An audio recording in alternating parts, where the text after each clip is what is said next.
the truth is that the Mediterranean and the Middle East are a hotspot when climate change is concerned, which means some of the impacts will be felt here in a harsher way.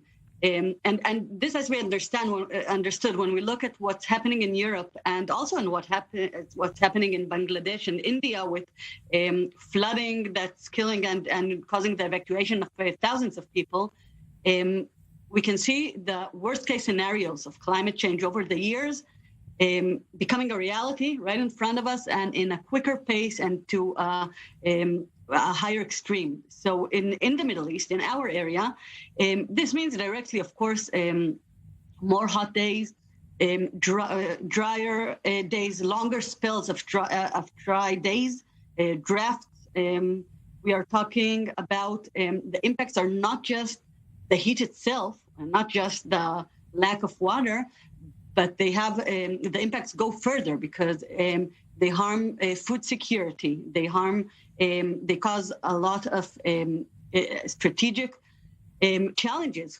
We talked about. You mentioned the evacuation in Europe because of the fires this year. We're talking about hundreds of thousands of people who will have in uninhabitable homes that they will not be able to return to, and they will look for a place to stay. And this is, of course, in our region, extremely dramatic, extremely problematic. We are also talking about more violence. We are talking about more and